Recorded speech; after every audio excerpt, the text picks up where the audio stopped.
Hey, what's going on? I'm back before the year ends. During the summer, I released a video talking about 3 different Yuri manga I was into at the time. It was pretty fun to make, and I guess you could say I'm a bit of a fan of the genre. Though, according to my Twitter and Blue Sky, my promotion from Yuri Novice is still pending. So in order to increase my chances, there's one more Yuri manga I want to talk about before the year wraps up. I have had more options to pick from ever since I made that previous video, but I ended up deciding on one where the guy she was interested in wasn't a guy at all. Oh wait, not the green one. It's actually this orange one. And the reason I chose this is simple. Look at her. Okay, I hope you understand. Handsome Girl and Sheltered Girl is a manga written by Mochi Olat and art done by Magikoid. Its serialization ended with 2 volumes, and a couple of months ago, an omnibus of the series was released in English that I have the pleasure of owning myself. It's my beloved and I will cherish it until my end. As I previously alluded to, this manga is indeed one of those about a girl falling in love with a guy who's not actually a guy, but she doesn't know that, and it's kind of like a secret the guy that's actually a girl is keeping from the girl. I should just put the cover of Green Yuri again. I mean, that already summed it up. Now this concept probably isn't the most mind-blowing since there's likely many other romance manga with a similar gender mishap premise. At least that's what I'm assuming, I only know these 2. But I sincerely believe that Handsome Girl and Sheltered Girl uses this premise extremely effectively, not only for some fun rom-com hijinks, but for a genuine level of tension that I found to be pretty engaging, and that's what I want to talk about today. So sit back as I pretty much info dump about Yuri. That's what my channel basically is used for nowadays. I hope that's acceptable. Okuma Satomi is a 3rd-year liberal arts student, and we start with a friend asking her if she knows any guys who'd be willing to participate in a cross-dressing cafe. Okuma believes she has the perfect candidate for the job, which is her crush, Kanda Mizuki, who initially turns this down because, well, she's a girl, but Okuma doesn't realize this because... In an attempt to get Okuma to back off, Kanda says that she'll do it if she agrees to go on a date with her, to which Okuma immediately agrees to, with Kanda utterly dumbfounded at how things have played out. She attempts to clear this up, but after seeing for herself how happy Okuma has become, it gets a bit hard for Kanda to reveal this. And then it gets harder and harder over time to tell the truth, as what was originally a misunderstanding has turned into a lie that Kanda is keeping to herself, and it basically snowballs from there. Despite the initial POV, this story largely follows Kanda's perspective as we see her handle this whole situation. Her relationship with Okuma slowly grows more and more genuine, which also makes the truth of their relationship stick out even more in Kanda's mind, as the fear of how Okuma will react to learning she's actually a girl gets only heavier. Before I say anything more about the story, there's something I want to talk about first, and it's this manga's art style, cause wow do I adore it.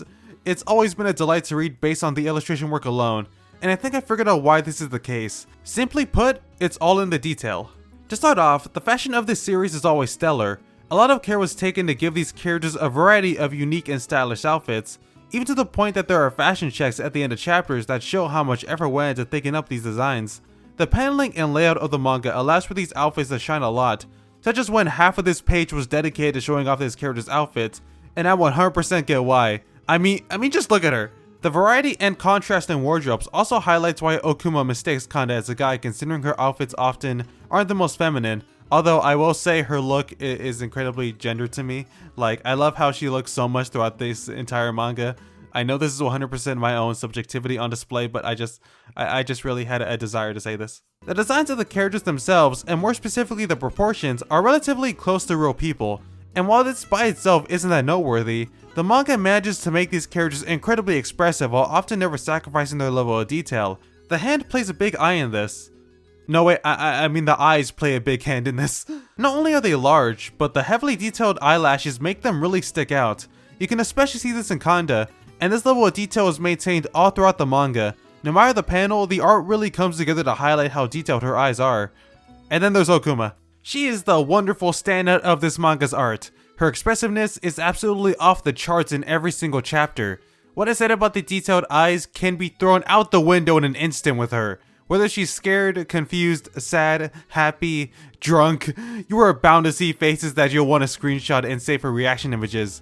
The art is still so appealing during these panels of Okuma too, because the detail never looks like it's being sacrificed. Her wardrobe, her hair, everything is well illustrated. It's just that she may be doing the robot in these illustrations, or making this face, or that one, or this one. Also this. Okay, I think I made it clear that the manga is fun to read from a visual standpoint alone. The paneling is fluid, text never feels as if it's overloading a page, the color pages look great. Machikoi's work on this manga was simply fantastic, and was a great match with Moji Aloit's writing. If it wasn't clear by now, Okuma is in fact the sheltered girl in Handsome Girl and Sheltered Girl. You can chalk up her sheltered nature to being raised by controlling parents. I mean, she's a third-year college student who lives alone yet still has a curfew placed on her, and Kanda is asked to fill out a resume that Okuma will send to her parents if she's going to be her partner. Like, you can correct me if I'm wrong, but I don't think that's a normal thing people do. As the girl who accepted the offer to date this guy who's not a guy but actually a girl but she doesn't realize this, she's very much excited to be in a relationship for the first time. And you can see how this enthusiasm displays a lot about her character. She was seemingly a very positive character already, but getting to date her crush has her feeling like this image throughout the whole story. As a result, all her emotions are very much heightened and can take immediate turns. The scene where Kanda initially opposes her advancements in a harsh way is truly a moment of "it's so over, we're so back." She's not the most complicated character, but it is hard to argue that she's not the most enjoyable character in this whole manga. Her expressive personality is honestly infectious, and I could just watch her do things all day and likely never get bored. Her bouncing personality is a great contrast to Kanda, who I guess you could say acts as a straight man in more ways than one, am I right? That joke may have sucked, but it popped into my head. She's much chiller than Okuma, but is more prone to being annoyed, which is an emotion she hardly ever exhibits, unless we're counting whatever the heck this was. A lot about Kanda is in clear contrast to Okuma. Kanda is broke while Okuma's not. One is pretty calm while the other is excitable. One can hold their beer while the other... You know, I'll let you find that out for yourself, and if you know, well, you know. While Okuma is a static but very pleasant character, Kanda has a more defined arc as she grapples with the fact that she may actually be in love with Okuma. It starts off as wanting to clear up a misunderstanding, but being unable to trying to make Okuma realize she's a girl for herself and sees a legitimate relationship between both of them as girls being impossible, to then realizing she may actually want to be in a relationship with Okuma, which brings us back to the start where she has to clear up this misunderstanding. Even with the manga's short length, Kanda's development is really well handled and progresses very naturally in each chapter. There may be some silliness with how the premise is set up, but Kanda's fears over what will happen once Okuma lets the truth come across as very genuine. Everything they built up together could end right then and there in her eyes, and that's not something she wants. I know this is in fact a very silly and fun manga, and while I'm not gonna straight up spoil what happens, we all know this story wouldn't go down a dark path. Like, just look at her. Do you really believe she's capable of shattering our hearts to pieces? That still doesn't change how interesting it is to analyze this emotional side of the story. Like, looking at this narrative through the lens of, let's say, seeing Kanda as trans adds even more depth to her reactions throughout the manga. Now, this is very much my own interpretation and just a singular, interpretation, and I don't think the author specifically went for this given how a certain scene is handled later on. But regardless of that, the fact that I can even interpret moments in the story as that highlights how well this story executes the concept of a relationship where one doesn't know the other's real gender. The resolution we are given is very heartfelt, and I assume it's a very satisfying point to reach for others besides myself. And this is ultimately what this manga sets out to accomplish in its limited amount of time. It's not the deepest manga you ever read, but I do find it to be one of the easiest to simply pick up and enjoy all the little fun moments throughout. That's very much the niche this manga fills for me, and it does a fantastic job at that. I have read a truckload of manga throughout the past 2 years. You can check my media threads on Twitter and Blue Sky to truly understand this. In my own experiences, I found that the Yuri genre can have many great series that are rather short. I'm talking like 3, 4, maybe 6 volumes, and then that's it. And there are a bunch of these that I really enjoy and manage to make the most of their time. Heck, I can see myself want to talk about these in a video at some point. Goodbye my rose garden, my beloved. But this one is in an even tighter position, being a complete series with only 2 volumes. Creating a manga that short while still managing to be satisfying on its own merits is one heck of an accomplishment.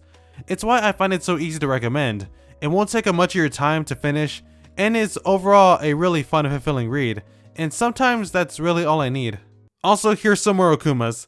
If anything, getting to look at this silly gal for hundreds of panels should be reason enough to read this manga if nothing else I've said has interested you, but even then, I don't know why you got all the way to the end of this video if that was the case. Okay, bye, I hope you had a Yuri Christmas. Well, but that seems like a good place to call it for this video. Maybe there will be a day when I have a consistent upload schedule again, or I even go back to talking about video games. And while that may not be today, who knows what the future holds. Anyways, subscribe, like, comment if you're into that sort of thing. Thanks so much for watching, and have a good day.